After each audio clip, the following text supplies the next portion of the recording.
Remember when the Jigsaw killer showed up in Seinfeld? Saw's Tobin Bell once guest starred in a classic episode of Seinfeld. In the 90s, Seinfeld was one of the biggest shows on the air, so the producers had no trouble attracting A-list guest stars to make special appearances. Marisa Tomei played herself on an ill-fated date with George. Judge Reinhold played a close talker who befriends Jerry's parents, and Keith Hernandez was in a love triangle with Jerry and Elaine. But there were just as many up-and-coming stars who played a small role on Seinfeld on their way to the top. Patton Oswalt played a video store clerk in Seinfeld before his stand-up career took off. Jon Favreau played Eric the birthday clown before becoming a renowned director. In Season 4, Kramer and Newman butted heads with the Jigsaw killer. In Seinfeld Season 4, Episode 18, the old man Jerry, George, and Elaine decide to give back by doing some community work. They sign up to visit some elderly people and keep them company. Elaine meets a former lover of Gandhi. George meets a man who's much more optimistic than him, and Jerry meets a cranky curmudgeon with a collection of classic records. Meanwhile, in the B-plot, Kramer and Newman are trying to make a killing at a used record store that buys old records from people. Tobin Bell, who would come to be known as the Saw franchise's John Kramer, aka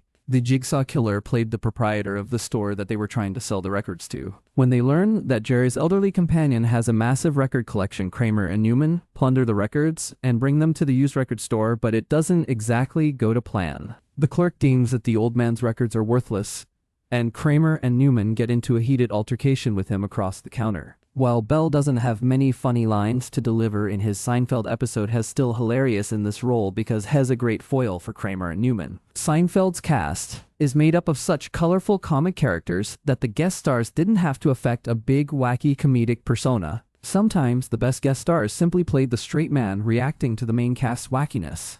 Bell was a perfect example of this. When Kramer and Newman come into his store ranting and raving and hurling insults at him, all he has to do is act like a normal person to amplify the humor of the situation. Bell was one of Seinfeld's great unsung guest actors.